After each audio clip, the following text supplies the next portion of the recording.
اعوذ باللہ من الشیطان الرجیم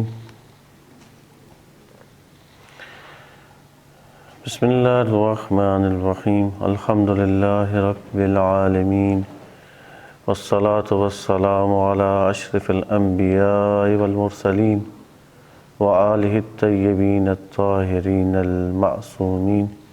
درود بھیجے محمد وآل محمد پر، صلی اللہ علیہ محمد وآل محمد وعجل فرجہم۔ ہم ان چند دنوں میں ہم نے تدبر قرآن کریم پر گفتگو کی اور مہمان بنے سورہ فلق کے، سورہ ناس کے اور سورہ معون کے ہم مہمان بنے۔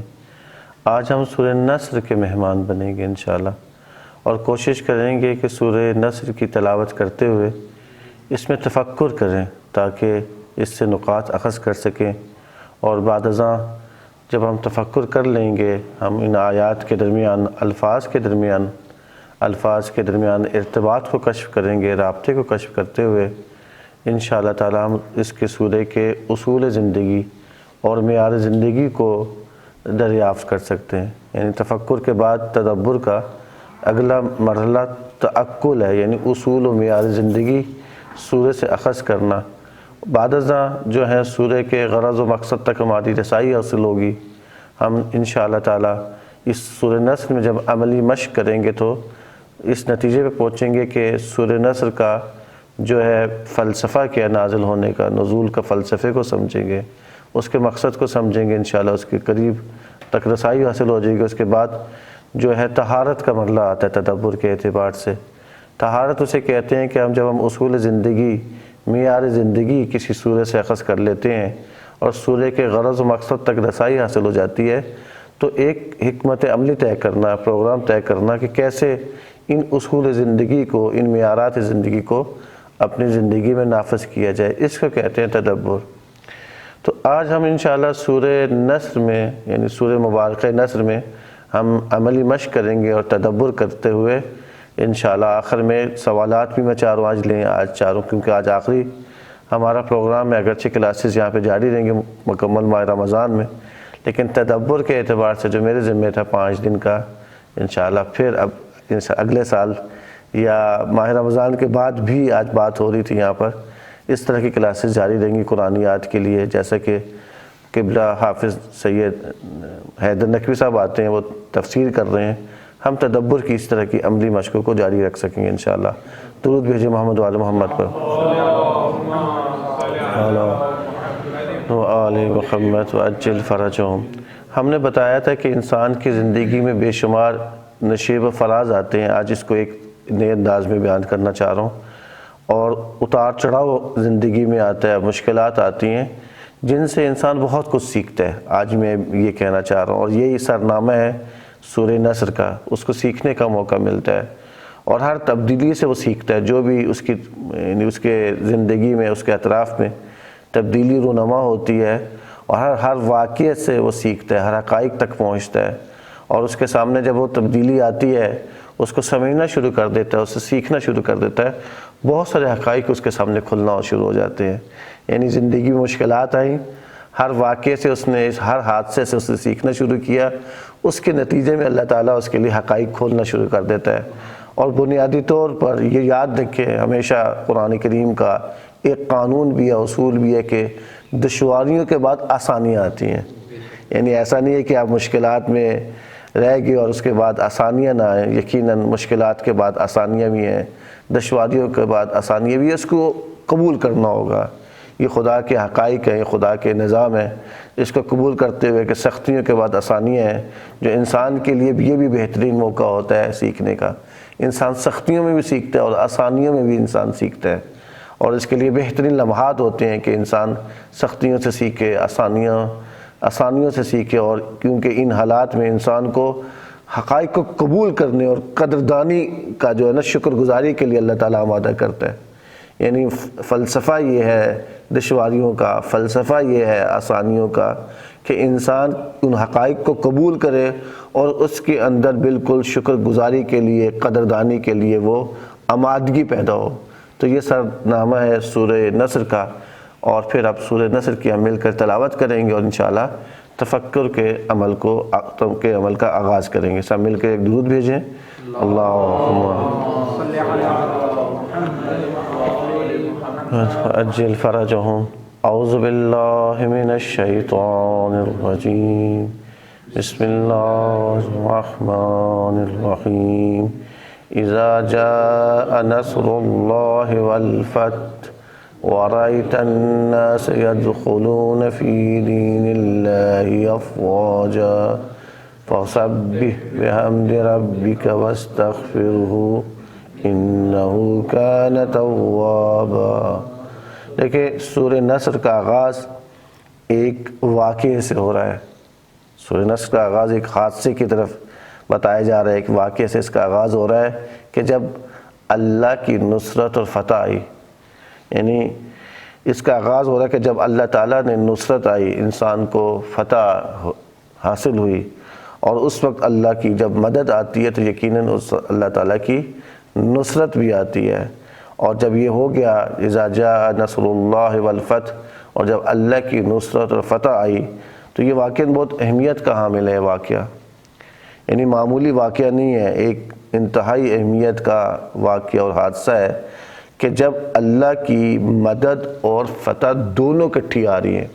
آگے چل کے بتاؤں گا، بسا اوقات فتح آ جاتی ہے یا نصرت آ جاتی ہے، فتح نہیں آتی، فتح دیر سے آتی ہے۔ اور اس سورے میں جو کہا جا رہا ہے کہ اس پہ دیکھنا ہوگا نا، تفکر اسی کو کہتے ہیں، غور و فکر کریں ان الفاظ میں، ان آیات میں، کہ اللہ تعالیٰ کہہ رہا ہے کہ ابھی ہم کیا کرنے جا رہے ہیں۔ آج میں سورے کی کلی تصویر آپ کے سامنے پیش کروں گا، اس کے بعد ہم تفکر کا عمل شروع کریں گے۔ کلی طور پہ بیان کرنا چاہ رہا ہوں تاکہ اگر کلی تصویر ذہن میں آ جاتی ہے تو تفکر کرنا آسانی ہو جاتی ہے، پھر اس کے الفاظ کی وضاحت کریں گے۔ بس عرض کر رہا تھا کہ سورہ مبارکہ نصر کا آغاز ایک واقعہ اور حادثے سے ہو رہا ہے کہ جب اللہ تعالیٰ کی فتح یعنی نصرت اور فتح اکٹھی آ رہی ہے۔ اس کا نتیجہ کیا ہوتا ہے؟ جب اللہ تعالیٰ کی نصرت بھی آتی ہے یعنی مدد بھی آتی ہے اور فتح بھی ہوتی ہے تو اس کے نتیجے میں غلبہ آ جاتا ہے۔ غلبہ، یہ نتیجہ غلبہ آ جاتا ہے نا، غلبہ آ جاتا ہے۔ اور پھر یوں جو آگے آیت کہہ رہے ہیں کہ وَرَأَيْتَ النَّاسَ يَدْخُلُونَ فِي دِينِ اللَّهِ أَفْوَاجًا، کہ اس غلبے کے نتیجے میں جب اللہ کی نصرت آ گئی، اللہ کی فتح آ گئی تو لوگ فوج در فوج دین الہی میں داخل ہونا شروع ہو گئے۔ آگے بتائیں گے فوج کا مطلب کیا ہے، رائتا کا مطلب کیا ہے، نصر کسے کہتے ہیں، فتح کسے کہتے ہیں، ایک کلی تصویر کو بیان کرنے کے بعد اس سورے کی جو آخری حصہ ہے، جو تیسری آیت ہے، اس میں جو ہے کہا جا رہا ہے فَسَبِّحْ بِحَمْدِ رَبِّكَ وَاسْتَغْفِرْهُ إِنَّهُ كَانَ تَوَّابًا۔ اس سورے کی آخری آیت میں دو حکم جاری کیے جا رہے ہیں، دو فرمان دیے جا رہے ہیں، ایسی ہے نا، اور ایک قانون بیان کیا جا رہا ہے۔ دیکھیں اللہ کی نصرت آئی، فتح آئی، اس کے نتیجے میں دین کو غلبہ ہوا اور لوگ فوج در فوج، ایک پورا معاشرہ، پورا قبیلہ جو ہے دین میں داخل ہو گیا، جی گروہ در گروہ جو دین میں داخل ہو گیا۔ بعد ازاں کیا ہوا کہ اللہ کہہ رہا ہے کہ اب یہاں پہ کیا ہے، دو حکم جاری کر رہا ہے، دو فرمان دے رہا ہے۔ کون کون سے؟ فَسَبِّحْ یعنی تسبیح کرو اپنے پروردگار کے ثنا کے ساتھ، تسبیح کرو۔ اور پھر کہا جا رہا ہے کہ استغفار کریں، یعنی طلب مغفرت مانگنے کے بارے میں کہا جا رہا ہے۔ یعنی گروہ در گروہ جب دین میں لوگ داخل ہو گئے ہیں، ٹھیک ہے، غلبہ دین ہو گیا ہے، اور یہ کس کے نتیجے میں ہوا؟ نصرت کے نتیجے میں اور فتح کے نتیجے میں، کہ جب دونوں اکٹھی آ گئی ہیں۔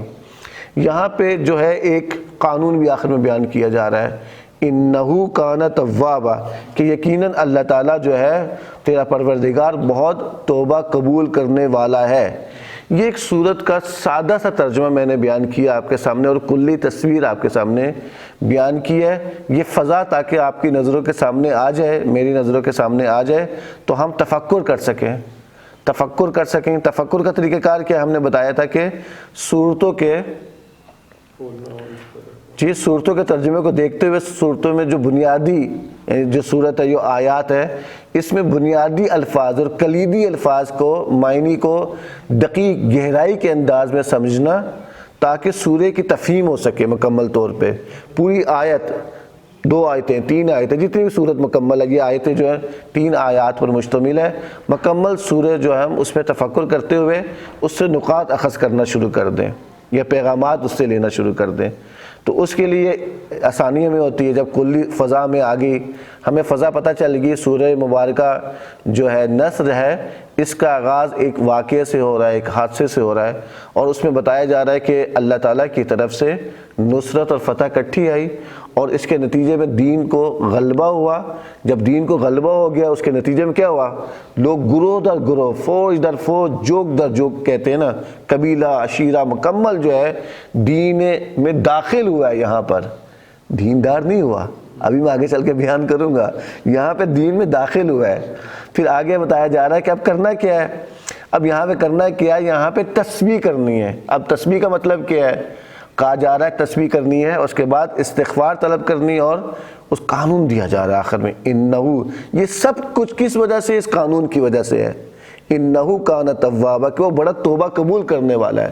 یہ سادہ سا ترجمہ میں نے آپ کے سامنے پیش کیا ہے، اور اب انشاءاللہ ایک ایک جو ہے الفاظ پر روشنی ڈالیں گے۔ ایک بار درود بھیجیں محمد وآل محمد پر، آل محمد وعجل فرجہم، تاکہ ہم قانون زندگی لے سکیں اس سے، تاکہ ہم سورہ کے غرض و مقصد کو ہم سمجھ سکیں، اور جو 4 مراحل ہیں اس میں سے چاروں مراحل ہم طے کر سکیں، تفکر، تعقل، تیسرا کیا ہے؟ غرض و غایت سورہ کا، اور چوتھا کیا ہے؟ طہارت۔ یعنی 4 عمل کریں گے، 4 چیزیں اگر پروسیس مکمل ہوگا اس کو تدبر کہتے ہیں۔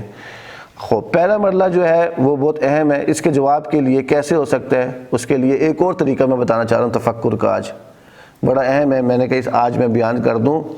کسی بھی سورہ میں تفکر کرنے کے لیے نوجوانوں، برادران، خواہران جو آن لائن بھی موجود ہوں گے، وہ یہ ہے کہ تفکر کرنے کے لیے اس سورہ سے سوالات نکالنا شروع کر دیں۔ آج میں یہ بتاتا ہوں، سوالات جتنے زیادہ سوال نکالیں گے اتنا زیادہ آپ گہرائی سے اس سورہ کو میں غور و فکر کر سکتے ہیں، تفکر کر سکتے ہیں، پھر تعقل اور جو ہے غرض غایت تک پہنچ سکتے ہیں۔ میں مثال دیتا ہوں، آپ کے ذہن میں بھی سوالات آئیں گے، مجھے بتائیں، میں سوالات سننے کے لیے آماد ہوں۔ 2-3 سوال میں بتاتا ہوں۔ خدا کی مدد اور نصرت آئی ہے، تو خدا کی نصرت اور مدد کیسے حاصل ہوتی ہے؟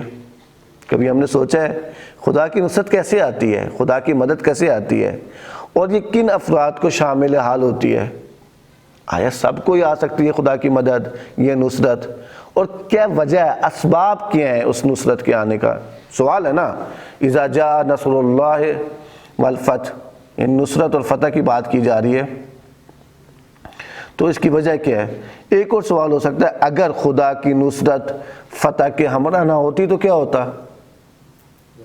سوچنا ہے نا، اگر ہوئی ہے نصرت فتح کے ہمراہ، اس کے کیا نتائج حاصل ہوں گے؟ پہلا یہ بات یہ ہے کہ اگر خدا کی نصرت فتح کے ہمراہ نہ ہوتی تو کیا ہوتا؟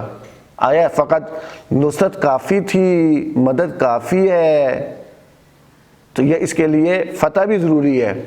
اب نصرت فتح اکٹھی ہو گئی، آ گئی ہیں، تو اس کا نتیجہ کیا ہوگا؟ اس کے اثرات کیا معاشرے میں مرتب ہوں گے؟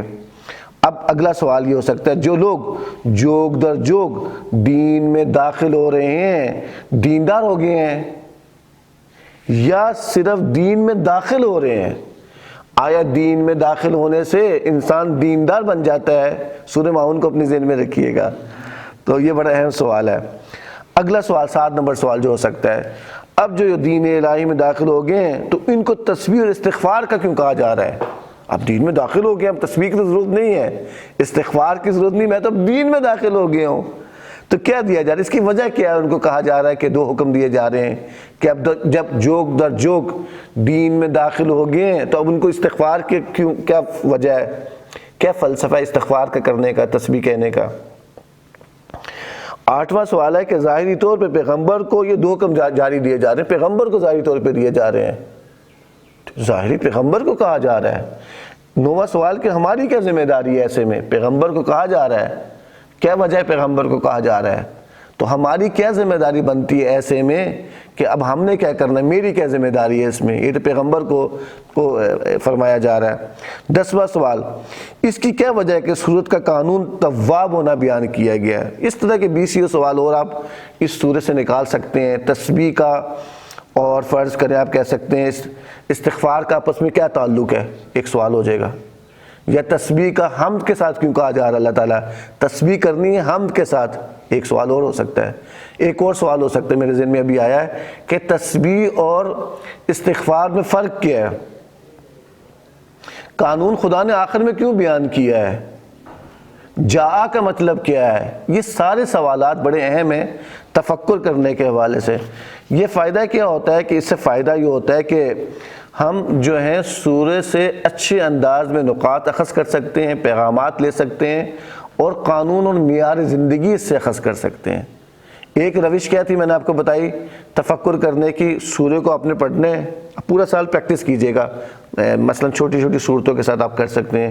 30واں پارہ پورے سال، اگلے سال آپ آئیں اور ہم یہاں موجود ہوں، ہم نے آپ جو گھروں میں آپ نے جو ہے اس کا آپس میں مطالعہ کیا ہو، مباحثہ کیا ہو، ڈسکشن کی ہو، اس کی روش میں بتاتا چلوں. تفکر کی ایک روش کیا تھی جو ہم نے پہلے کی 3 صورتوں میں، وہ یہ تھی کہ ہم نے ترجمہ پڑھا، الفاظ معنی پہ زیادہ توجہ دی اور اس کے درمیان ارتباط کو تلاش کرنا شروع کیا. ایک روش تفکر کی یہ کہ اس کو سوالات کی شکل میں لیں.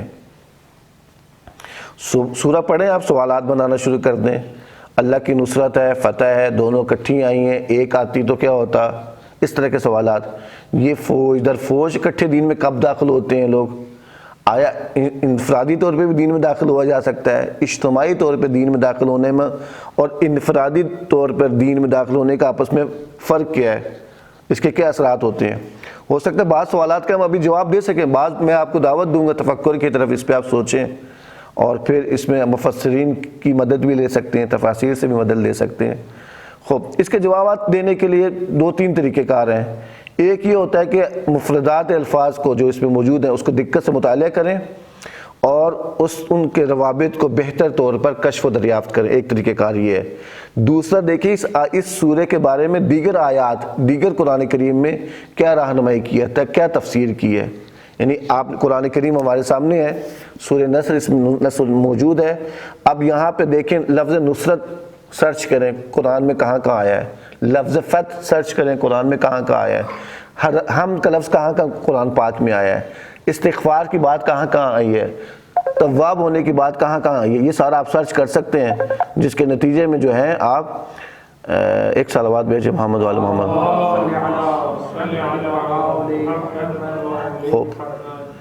خوب، اس کے نتیجے میں کیا ہوگا، آپ کے لیے جو ہے تفکر کرنا اور تعقل کرنا آسان ہو جائے گا. ایک روش یہ ہے، یہ روش بھی ہم کرتے ہیں. دیکھیں تدبر قرآن کی میں نے آپ کو بتایا تھا کہ ہم نے یہ ابھی اس پر کام کر رہے ہیں. یہ ہے مقدمات تدبر قرآن، تدبر قرآن کی روشیں، تعلیمی نصاب، پہلے اسے پہ ہم گفتگو کر رہے ہیں. اور یہ ایسی روشیں ہر انسان کر سکتا ہے، بہت آسان ہے قرآن میں تدبر کرنا. اور بہت ساری روشیں، چند ایک روشوں میں سے میں نے اس میں سے انتخاب کیا جو ہم کوشش کر رہے ہیں کہ قرآن کریم کا جو ہم اپنے زاویہ نگاہ اصلاح کرنا چاہتے ہیں قرآن کی تعلیم کے حوالے سے، مطالعہ قرآن کے حوالے سے، قرآن کی تلاوت کے حوالے سے. میں نے بتایا تھا کہ تلاوت قرآن اور مطالعہ قرآن سے مراد یہ ہے کہ جس میں علم سے عمل تک کا سفر طے ہو، کیونکہ قرآن کریم سرچشمہ ہے علم و معرفت کا. ہم نے یہ بیان کی تھی آپ کو، ایک بات یہ کی تھی. دوسری یہ تھی کہ جو ہے تعلیم قرآن سے مراد فقط ناظرہ نہیں ہے، شاید یہاں بیان کی تھی کسی اور کلاس میں. تعلیم قرآن سے مراد فقط ناظرہ نہیں ہے، تعلیم قرآن جس میں مفردات کو سمجھا جائے، اس کے جملوں کو سمجھا جائے، سورہ کے آیات کو، اور پھر جو ہے اس کے موضوعات کو سمجھا جائے، یعنی اس قوانین زندگی تلاش کیے جائیں. اس کو کہتے ہیں مطالعہ قرآن. یہ بنیادی ارکان ہیں تعلیم قرآن کے یا قرآن سیکھنے کے حوالے سے. اور قرآن جو ہے واقعاً سیکھنا جو ہے آسان ہے اگر ہم مکمل قرآن کریم پر ہمیں ایمان ہے. ایسی ہے نا، قرآن کی تمام صورتوں پہ ہمیں ایمان ہے، ایسی ہے نا. قرآن کہتا ہے ایک آیت میں سورہ قمر کی، قرآن کہتا ہے کہ ہم نے اس کو آسان بنا دیا ہے. کوئی آسان اس کو کوئی ہے جو اسے نصیحت حاصل کرے؟ بس یہ خدا، ہمیں اس آیت پہ بھی ایمان ہونا چاہیے.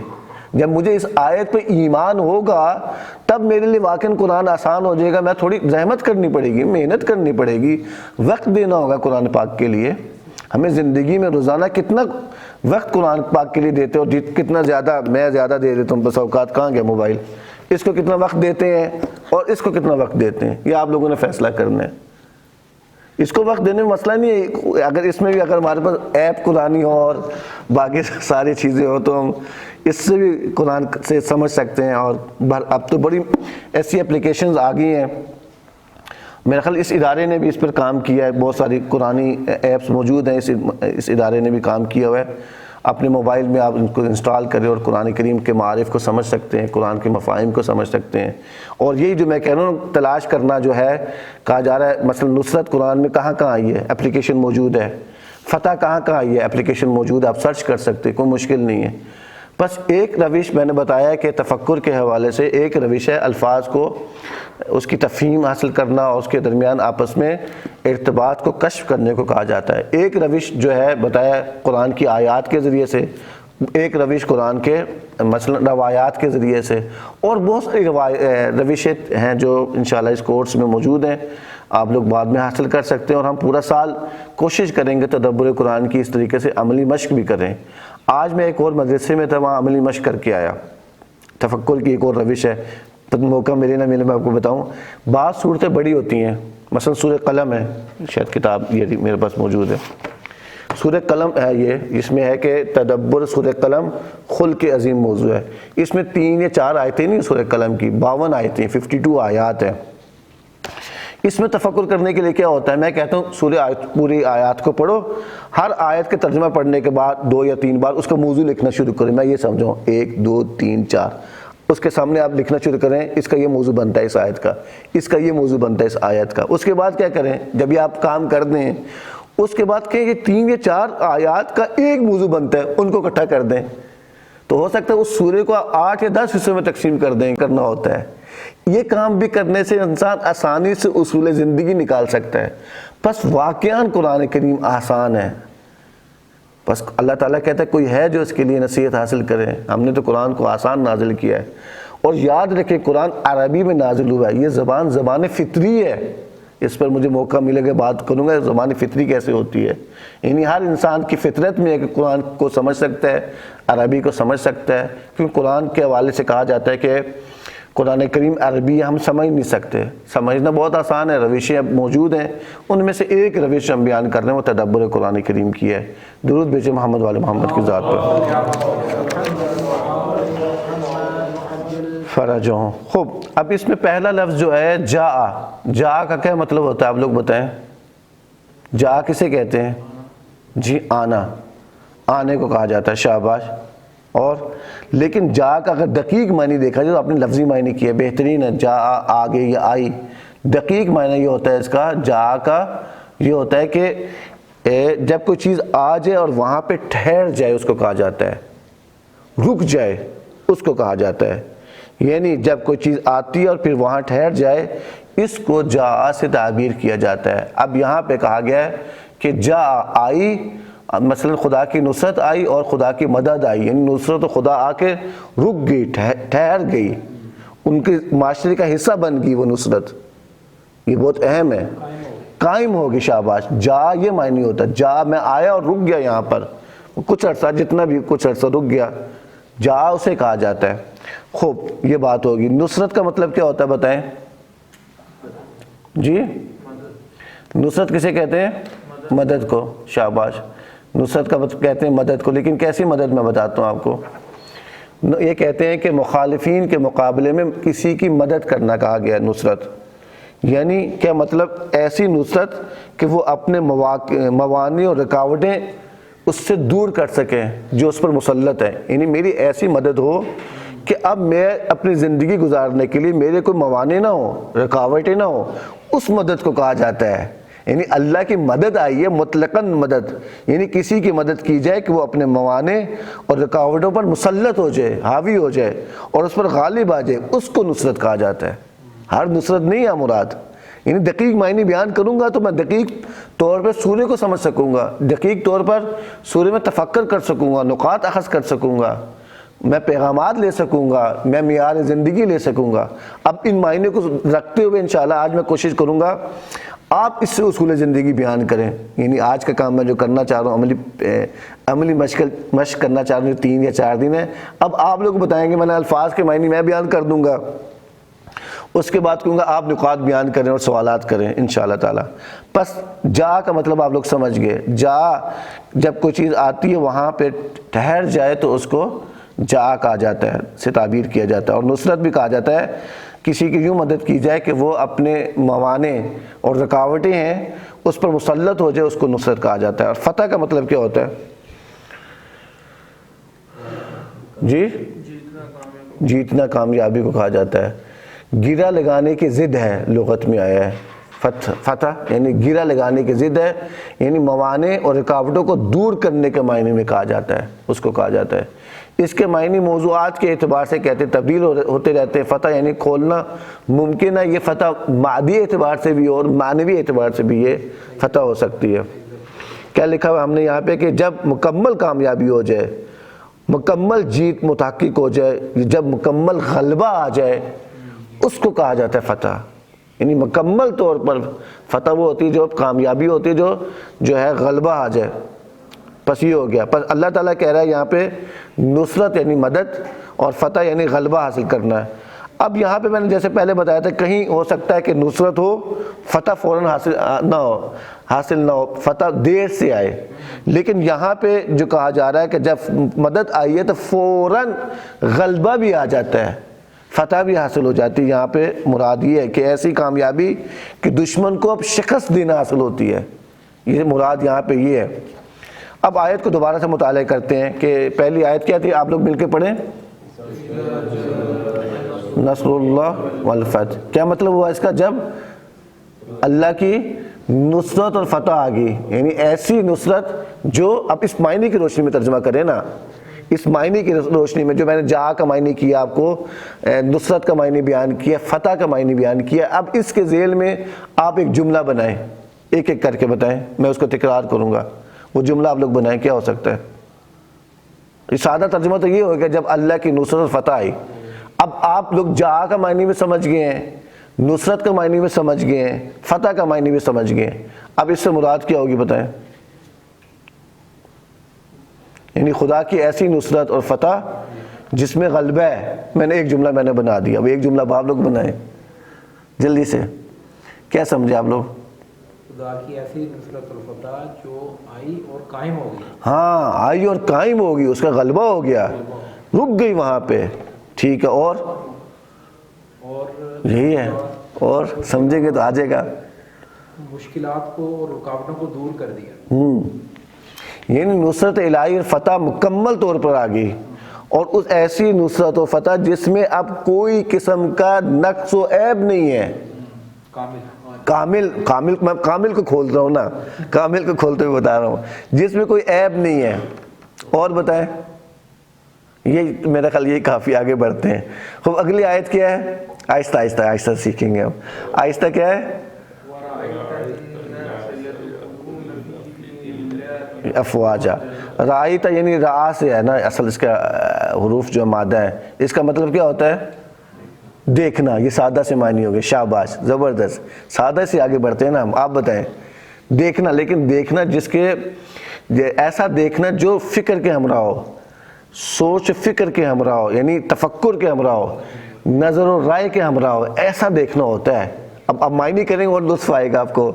دیکھنا یعنی ایسا دیکھنا جو واقعاً انسان میں کو سوچنے، فکر کرنے پہ ابھارے، اس کو کہا جاتا ہے۔ یعنی جو رائے کے ہمراہ ہو، رائے اور تفکر کے ہمراہ ہو، دیکھنا کہ جس میں تفکر ہو، غور و فکر کے ہمراہ ہو۔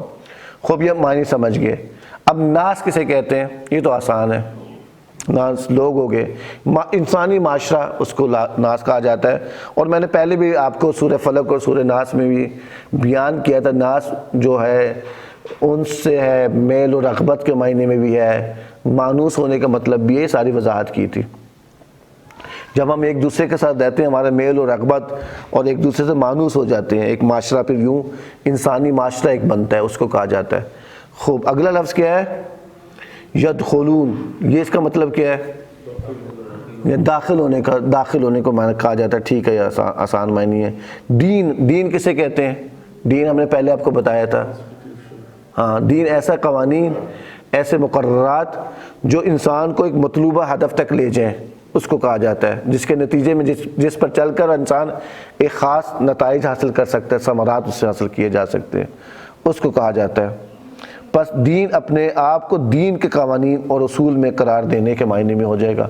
جب کہا جائے گا کہ وہ جو ہے دین میں داخل ہوتے ہیں۔ اب اس دین میں داخل ہونے سے مراد کیا ہے بتائیں؟ اگلا سوال میں آپ سے کرتا ہوں کہ کہا جا رہا ہے نا کہ وہ جو ہے افواج کسے کہتے ہیں، میں بتا دیتا ہوں، دستہ دستہ، جوگ جوگ کو کہا جاتا ہے، یعنی قبیلہ قبیلہ، عشیرہ عشیرہ، صنف صنف، پورا معاشرہ جو ہے وہ دین میں داخل ہو گیا، دین میں داخل ہونا شروع ہو گیا۔ اب میں اگلا سوال آپ سے کرتا ہوں، کیونکہ آج کی روش میں چاہ رہا ہوں کہ عملی مشق کے انداز میں آگے بڑھوں اور انشاءاللہ اس کے نتائج حاصل کر سکیں۔ اگلا سوال جو میں آپ سے کرنا چاہ رہا ہوں کہ یہ جو ہے دین میں داخل ہونے سے مراد کیا ہے؟ ہاں، قبول کر لیا، اب کیا ہے؟ شاباش، اب اس پر عمل درآمد کرنا ہے۔ کہا جا رہا ہے ابھی تو اول کام ہے، یہ نہیں ابھی تو اول آغاز ہے معاشرے کا، ہاں جی، ابھی تو آپ دین میں آئے ہیں، داخل ہوئے ہیں۔ اب جو دین میں داخل ہو جاتا ہے اس کا مطلب ہے اس دین کے تمام مقررات پہ عمل کرنا ہے، تمام قوانین پہ عمل کرنا ہے۔ ایسا نہیں بعض پر عمل کریں، بعض پر عمل نہ کریں، جہاد پر عمل نہ کرتے، عبادات پر عمل کرنا شروع کرتے ہیں۔ دین میں داخل ہو رہے ہیں، یعنی یہ بہت اہم ہے، یعنی اب آپ نے ان قوانین کو جو ہے یہ ایک آیا لاگو ہونا شروع ہو گیا، اس پر عمل کرنا شروع کر دیا ہے۔ اب یہاں پہ جو اللہ تعالیٰ کہہ رہا ہے کہ یہاں پہ جو دین میں داخل ہو رہا ہے، ابو سفیان بھی دین میں داخل ہو رہا ہے، اور وہ شخص بھی ہے جو ایک مظلوم ہے، جو مسلمان ہو گیا تھا، وہ ظلم و ستم کی وجہ سے جو ہے نہیں آ سکا تھا، مدینہ نہیں ہجرت کر سکا تھا، یا اپنے دین کا اظہار نہیں کر سکا تھا۔ یعنی تمام معاشرہ جو ہے دین میں داخل ہو رہا ہے، ابو سفیان بھی ہو رہا ہے، ظالم بھی ہو رہے ہیں، یعنی جنہوں نے جنگ پیغمبر پہ مسلط کی تھی وہ بھی دین میں داخل ہو رہے ہیں، اور ایک بیچارہ، ایک غریب، ایک مستضعف، وہ شخص بھی، مظلوم شخص بھی اس دین میں داخل ہو رہا ہے۔ بس یاد رکھیں یہ ماجرا بڑا، یعنی ابھی ابتدا ہے ماجرے کی، انتہا نہیں ہے، یہ قصے کا آغاز ہو رہا ہے۔ جب کہا جاتا ہے کہ میں دین میں آ گیا ہوں، میں مسلمان ہو گیا ہوں، تو اس کا مطلب یہ ہے کہ میں نے ان قوانین پر عمل کرنا ہے، میں اسلام میں داخل ہوا ہوں۔ ابھی میرا اس کا تعلق، میں نے پہلے بھی چند بار بیان کیا، اسلام میں داخل ہوں، ابھی میرا اس کا تعلق دل و قلب سے نہیں ہے، اس کا تعلق ابھی ایمان سے نہیں ہے۔ ایمان کے لیے آخری بات آ رہی ہے کہ تسبیح کرنی ہے، آگے جا کے میں بیان کروں گا، توبہ استغفار اور جو ہے استغفار طلب کرنی ہے۔ جی ہاں، کول سے اس کا تعلق ہے، کول اور انسان کے عمل سے تعلق ہے، انسان کے رفتار سے تعلق ہے۔ بس یہاں پہ بڑی اہم بات ہوگی۔ اب آپ بتائیں اس جملے سے آپ کیا نتائج لیں گے، کیا جملے بنائیں گے؟ یہ چند جملے تو میں نے بتا دی نا، بتائیے کہ اس پورا جملہ پڑھیں، آیت کی دوبارہ تکرار کریں۔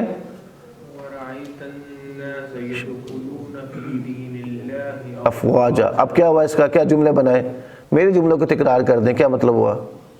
جب آپ یہ دیکھیں کہ لوگوں کی بڑی جماعت نے اللہ کے نظام کے سامنے سرنڈر کر، ہاں، یعنی بڑی جماعت نے وہ جو ہے تسلیم خم ہو گئے، شاباش، زبردست۔ اور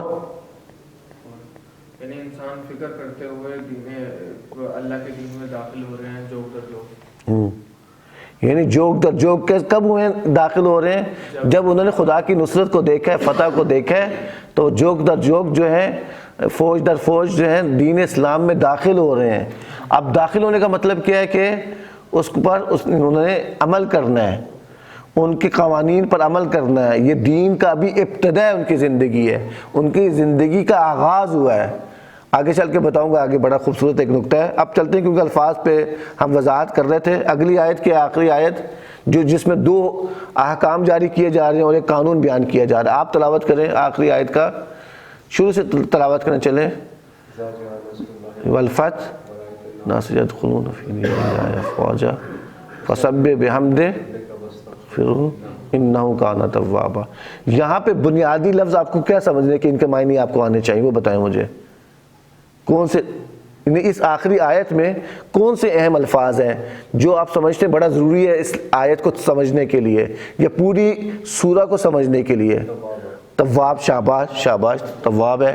اس سے پہلے تسبیح کا لفظ سمجھنا ہوگا، اس سے پہلے استغفار و حمد کو سمجھنا ہوگا۔ اگر ان الفاظ کو واقعی نہیں، تواب بڑا پیاری بات کی ہے، تواب کا رابطہ کیا ہے نصرت اور فتح سے، آؤں گا اس پر میں بات کروں گا آخر میں چل کے۔ یعنی الفاظ دیکھیں، ہر آیت میں بنیادی اور کلیدی الفاظ ہیں، اس کے معنی کو سمجھنا ہے. پھر اگلا کام ہوتا ہے ان لفظوں کو جوڑتے ہوئے معنی اور بیان کرنا یا نقاط بیان کرنا. اب بتائیں کہ تسبیح کسے کہتے ہیں؟ نہیں، تسبیح تکرار ذکر کو کہتے ہیں. اور تسبیح کسے کہتے ہیں؟ تسبیح کا کیا مطلب ہے؟ تمام نقائص سے پاک. ہاں شاباش. تسبیح کرتا ہے نقائص سے پاک کرنا، یعنی عیب و نقائص سے دوری اختیار کرنے کو تسبیح کہا جاتا ہے. یہاں لغت میں لکھا بغیر کسی انحراف اور کمزوری کے حق کے راہ میں بڑھتے جانے کو تسبیح کہتے ہیں. ہم جو تسبیح کر رہے ہوتے ہیں، ٹھیک ہے، ذکر کر رہے ہوتے ہیں زبان سے، اور پھر قلب میں اس کا اثر ہوتا ہے. یقیناً یاد رکھیں زبان کا ذکر بھی انسان کے قلب میں بھی اس کے اثرات ہوتے ہیں. اگر واقعی وہ تسبیح انسان اس نیت سے کرے کہ واقعی میرے میں جو عیب ہے، میرے میں اگر کجی ہے، میرے میں اگر کمزوری ہے، میرے میں اگر عیوب ہے، وہ مجھ سے ختم ہو جائیں، وہ مجھ سے دور ہو جائے عیوب، اور میں کمال کی طرف آگے بڑھنا شروع کر دوں، اسے تسبیح کہتے ہیں. ایک اور معنی بھی تسبیح کے کیے ہوئے ہیں. تسبیح کسی کو تسبیح کہتے ہیں ہر قسم کے نقص و عیب سے مبرہ سمجھنے کو کہا جاتا ہے. تسبیح کسی کو بھی ہر قسم کے عیب، مثلا ہم خدا کی تسبیح کرتے ہیں تو اس لیے تاکہ وہ اس میں کوئی عیب نہیں ہے، اس میں کوئی نقص نہیں ہے، اس میں عیوب نہیں ہے، اس کو کہا جاتا ہے تسبیح کرنا. یہ تسبیح کرنا کے ایک معنی ہو گئے. اب چلتے ہیں استغفار کسے کہتے ہیں؟ معافی مانگنا. یہ سادہ سا معنی ہے، بڑا زبردست اس میں معنی چھپا ہوا ہے، آج میں بیان کرنا چاہوں گا. توبہ کو بھی کہتے ہیں، ٹھیک ہے، توبہ مغفرت کو کہا جاتا ہے، توبہ طلب کرنا، ٹھیک ہے. استغفار یعنی مغفرت، توبہ طلب، ٹھیک ہے. استغفار کا مطلب کیا میں بتاتا ہوں کہ کسی چیز کے اثر کے ختم ہو جانے کو کہا جاتا ہے، محو کو ختم ہو جانا چاہیے. میں مثال دیتا ہوں.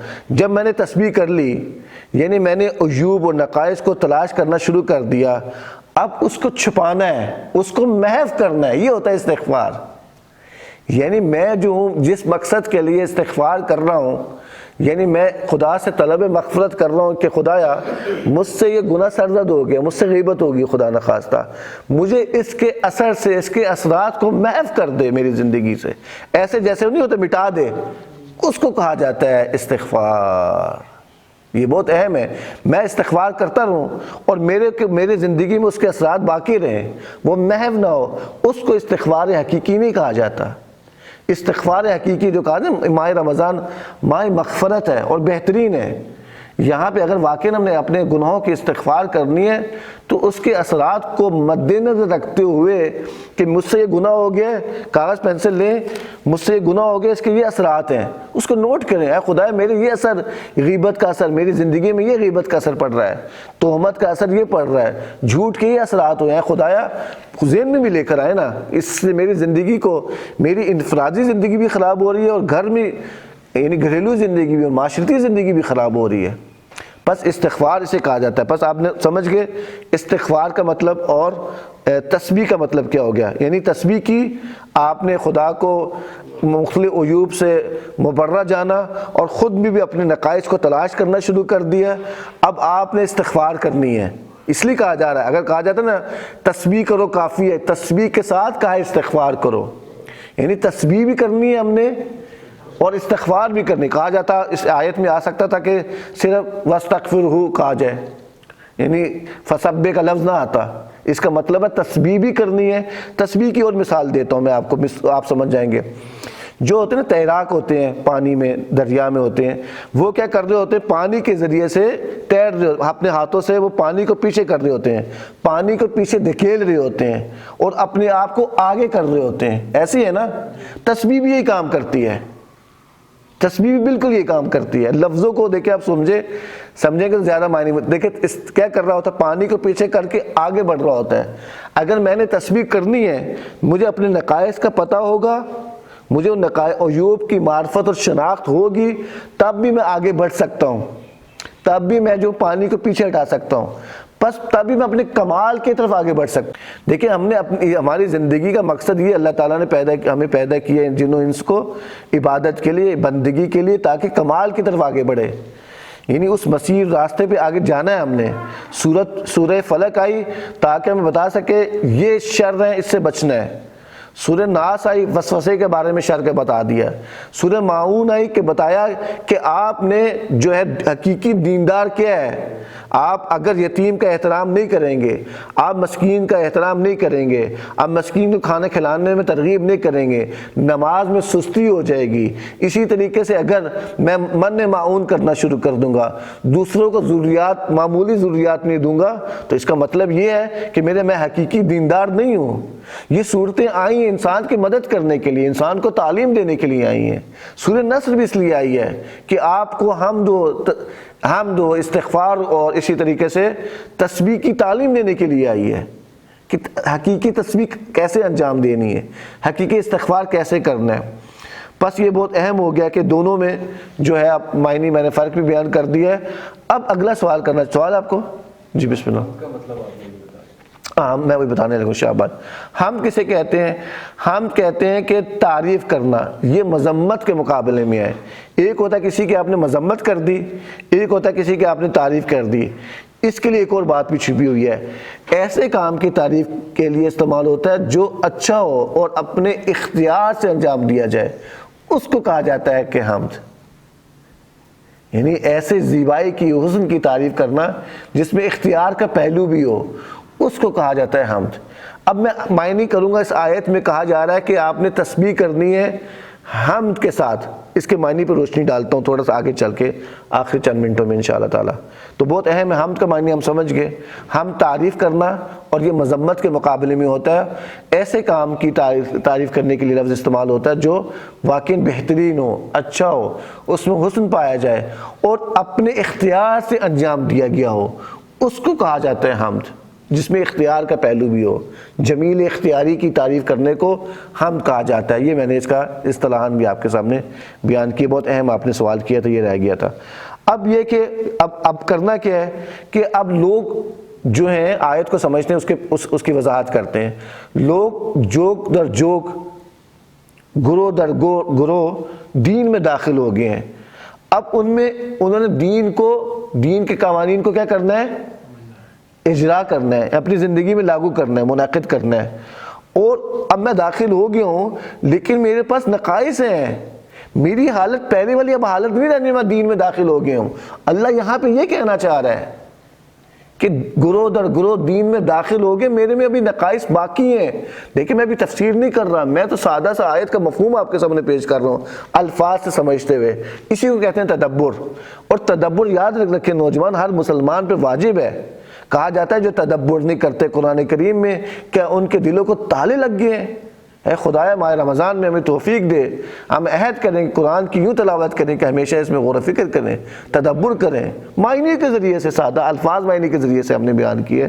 یہ تدبر کی روش میں سے ایک آسان روش ہے, اور بہت آسانی سے میں نے بتایا ایسی ایپ موجود ہیں. مثلا مفردات قرآن کے نام سے راغب اصفہانی کی ایپ ہے, وہ ڈاؤن لوڈ کریں گے تو اس میں انہوں نے ہر سورے کے ذیل میں الفاظ معنی دیے ہوئے ہیں. آسانی سے آپ نے تفکر کرنا شروع کر دیں گے. بہت آسان کام ہے. کتاب یہاں لائبریری میں بھی مفردات قرآن 4 جلدوں میں موجود ہے. آج کل تو کتابیں تو ساتھ نہیں لے کے جا سکتے, آپ سفر میں ہیں, کام میں, ایپ مفردات قرآن لکھیں گے راغب اصفہانی کی, فوراً ڈاؤن لوڈ کر لیں گے. تو اس میں کیا ہوگا, ہر صورت کے ذیل میں جہاں عربی, پہلے عربی میں آتا ہے وضاحت الفاظ کے معنی کی, ذیل میں اس کے معنی بھی دیے گئے ہیں, اس کو آپ پڑھیں گے. ادھر سے ایک اور اپلیکیشن ڈاؤن لوڈ کریں بلاغ القرآن کے نام سے. یہ 2 کام ضرور کریں آپ لوگ, تمام موبائلوں میں ہونی چاہیے. بلاغ القرآن کس کی ہے؟ وہ شیخ محسن نجفی صاحب کا ترجمہ ہے. وہ اس کے ترجمے کریں گے, اور اس کے ساتھ ہی نیچے حاشیے بھی موجود ہیں, انہوں نے لفظوں کا معنی لکھا ہوا ہے. ان دونوں کی روشنی میں پھر ایک کاغذ پینسل لیں گے, ایسے رکھیں گے اپنے پاس, یہ جیب میں آ جاتی ہے, اتنی مشکل کام نہیں ہے. میں بھی یہ کرتا ہوں, نقاط لکھنا شروع کر دیتا ہوں. پھر کیا کریں گے, میں نے قرآن کا ترجمہ وہاں سے پڑھ لیا, حاشیے وہاں سے پڑھ لیا, الفاظ میں نے وہاں سے پڑھ لیے. پھر میں ان دونوں کے درمیان نقاط جو ہے غور و فکر کر کے نقاط لکھنا شروع کر دوں گا. ٹھیک ہے. اور پھر بہت ضروری ہے جو آپ نے لکھا ہو اپنے والدین کے ساتھ, بچے ہیں تو والدین کے ساتھ, اگر گھر میں شادی شدہ ہے اپنے گھر والوں کے ساتھ, اور بیٹھ کے رات کو دسترخوان پہ گفتگو کریں, جہاں پہ ہم یہ بات کر رہے ہیں کہ حکومت کا کیا بنے گا, مہنگائی کا کیا ہوگا. اب جو ہے یہ وہ جو وہاں پہ بیٹھا ہوا کہہ رہا ہے کہ اب $500 ہو جائے گا, شعور نہیں اس کو. بس یہ جملہ کہتا ہوں, میں آگے بڑھتا ہوں کہاں سے کہاں بیٹھ کے ہمارے ملک کے فیصلے کہاں پہ کہاں کیے جا رہے ہیں.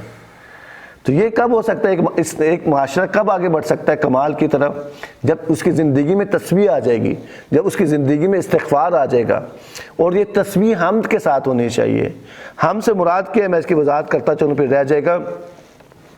ہم یعنی وہ دیکھیں جو بھی ہے اس کو دیکھیں کمال ہے. یعنی انسان دین میں جب داخل ہو کے الحمدللہ، جب وہ قوانین پہ اجرا کرنا شروع کر دے کہ الحمدللہ جو بھی ہو اس کی اپنی خدا کی حمد اور تعریف کے ساتھ اپنے نقائص کو دور کرنا ہے. یعنی خدا کی پاکیزگی ہے.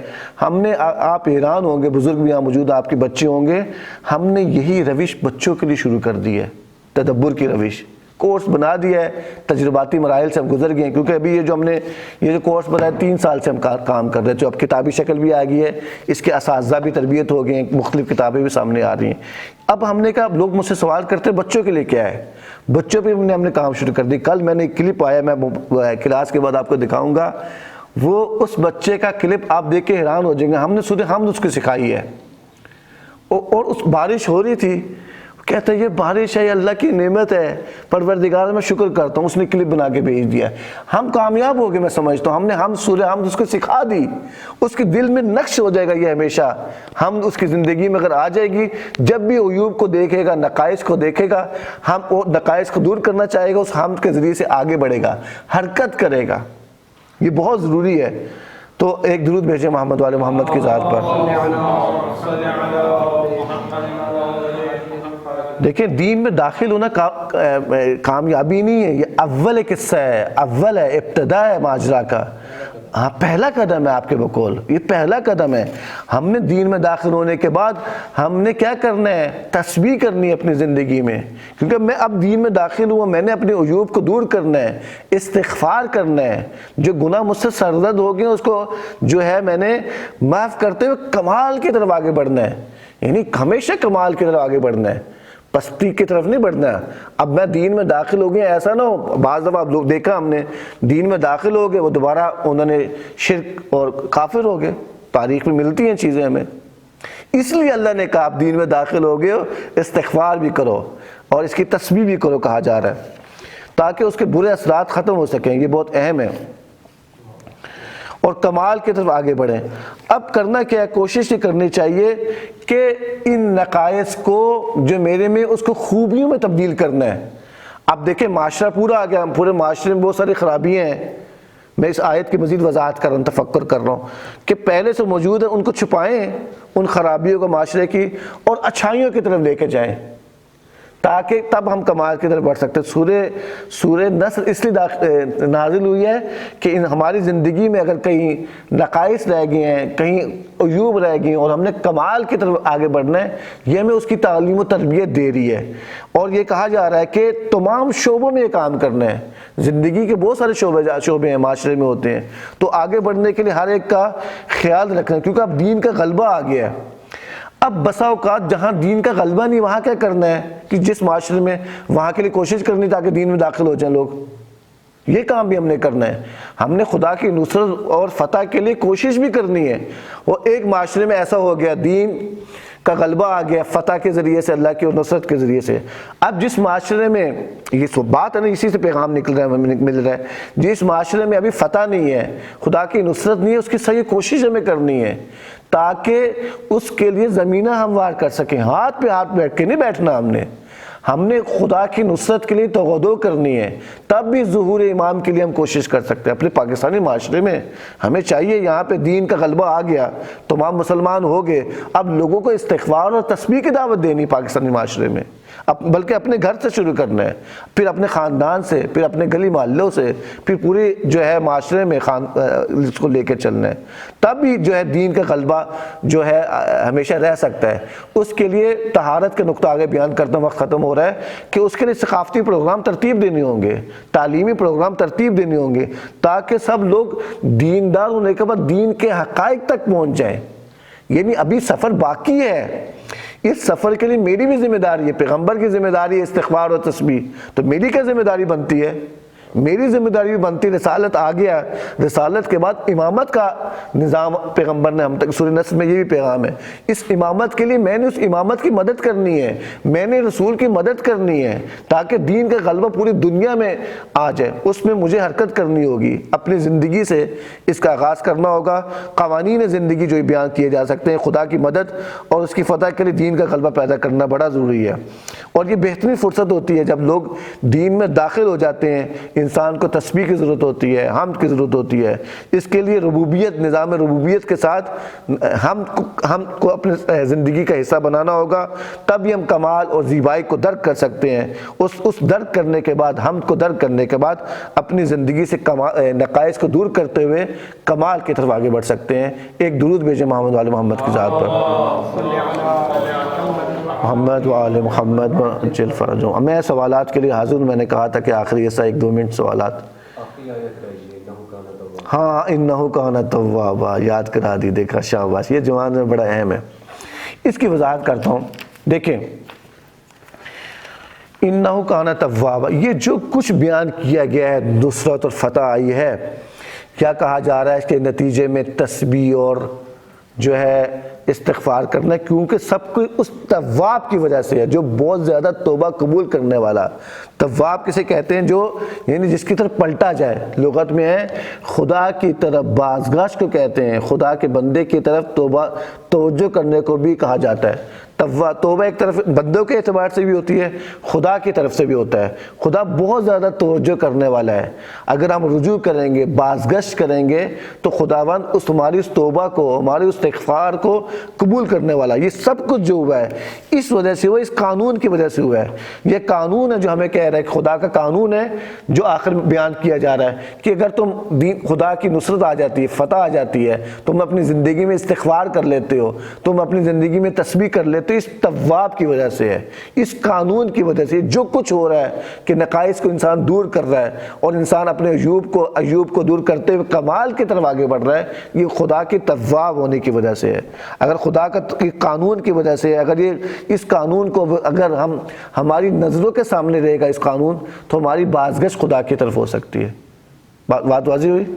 یہ قانون بڑا اہم ہے، اس قانون کی وجہ سے پوری سورہ آئی ہے تاکہ انسان کو بتا سکے کہ اے انسان، تم جو ہے اگر تم سے خطا ہو گئی ہے، تم نے رکنا نہیں ہے، تم نے پریشان نہیں ہونا، تم نے دل سرد نہیں ہونا، تم نے ناامید نہیں ہونا۔ خدا تواب ہے اس قانون، تو اس کی طرف حرکت، سفر کو جاری رکھنا ہے۔ بس اوقات ہم سفر جاری نہیں رکھ سکتے اپنی زندگی میں، لیکن خدا کی طرف واحد سفر ہے جس کو ہم جاری رکھ سکتے ہیں۔ شاباش۔ خدا شدت کے ساتھ منتظر ہے توبہ، ہاں، کی توبہ کی شدت کے ساتھ انتظار کر رہا ہے، ہاں انتظار کر رہا ہے، بہت اہم ہے۔ یعنی واقعاً خدا کی ایسی ذات ہے، کیوں انتظار کر رہا ہے؟ کیونکہ وہ خود خالق ہے، اپنے بندے کا پیار کرتا ہے، محبت کرتا ہے، اس کی مہربانی ہے۔ یہی روش خدا کا یہ پیار اور لطف آئمہ میں بھی نظر آتا ہے۔ امام زمانہ منتظر ہیں ہمارے کہ بندہ پلٹ آئے، اور وہ انتظار کر رہے ہوتے ہیں کہ وہ واقعاً روایات میں بھی ہے، بزرگ علماء اور مجتہدین آیت اللہ بہجت کے کئی اقوال اس میں ہیں کہ امام زمانہ تو بہت زیادہ انتظار کر رہے ہیں کہ کب بندہ پلٹ آئے۔ آپ حیران ہوں گے، ایک آئمہ کے بارے میں ایک شخص ہے، واقعہ سناتا ہوں اگرچہ وقت ختم ہو گیا۔ ایک شخص تھا کہ میں اب جمعے پہ جاؤں نہ جاؤں، ایک شخص تھا، تو وہ جو ہے کس آئمہ کا، تو میرا خیال امیر المومنین یا کسی اور سے ہے، آپ روزے کی حالت میں ایک درود بھیجے محمد وآل محمد کی ذات پر۔ تو کہتے ہیں مجھے سخت بخار تھا، پھر اچانک میرا بخار ٹوٹ گیا۔ کہتے ہیں کیسا ہو سکتا ہے امیر المومنین کے خطبے نہ سنوں؟ وہ چلا جاتا ہے خطبہ سننے کے لیے، خطبوں کو دوران ہی وہ دوبارہ سے مریض ہو جاتا ہے، دوبارہ سے۔ اب کہتا ہے میں نے بیٹھا رہنا ہے، جیسے جمعہ ختم ہوتا ہے امیر المومنین باہر آتے ہیں، اس کو یا ایک اور آئمہ مجھے یاد نہیں ہے، آئمہ میں سب کی ایک ہی روش ہے، کہتے ہیں کہ مجھے اس کو سارا پوچھتے ہیں، یعنی کہتے ہیں مجھے جب تمہیں درد ہوتا ہے مجھے بھی درد ہوتا ہے اس کا احساس، تم نہ یہ سمجھو کہ تم میں جو گزر رہی ہوتی ہے مجھ میں بھی وہ گزر رہی ہوتی ہے۔ یہ آئمہ کی ہے۔ آئمہ تو تب خدا پھر کیا ہوگا؟ آئمہ جو ہمارے لیے منتظر ہوتے ہیں، ہمارے غم میں غمناک ہوتے ہیں، ہماری خوشی میں، اور میں ان کی خوشی میں شامل نہ ہوں، میں صرف کہوں کہ بس میں نے مجلس برپا کر لی یا میں نے جشن برپا کر لی، بھائی کافی ہے، یہ کافی نہیں، ابتدا ہے بچوں کو تعارف کے اعتبار سے۔ اب ہم نے ان کی سیرت کو اپنانے کے لیے صحیح کرنی ہے، کوشش کرنی ہے۔ اصل چیز یہ اصل چیز یہی ہے، اور یہ آغاز یاد رکھے بچپن سے شروع کرنا ہم نے کام، اگلی نسلوں کے لیے شروع کرنا ہے، اور تب بھی ایک توحیدی نسل قائم ہو سکتی ہے اور ایک امت محمدیہ یوں بن سکتی ہے، اور یوں ہی امام کی نصرت کے لیے ہم اپنے پاکستانی معاشرے میں، اردو زبان معاشرے میں، جہاں جہاں ہم یہ آگے جائے گا یہ پروگرام، جہاں جہاں امام کے چاہنے والے ہیں، خدا کے چاہنے والے ہیں، ان کے لیے ضروری ہے کہ صحیح کوشش کریں، اور یہ رائے حل یہی ہے، تسبیح اور استغفار کو اپنی زندگی کا حصہ بنائیں گے، اور کیونکہ خدا بڑا تواب ہے۔ آج کے لیے اتنے کافی، اپنی دعاؤں میں مجھے بھی یاد رکھیے گا۔ والسلام علیکم ورحمۃ اللہ وبرکاتہ۔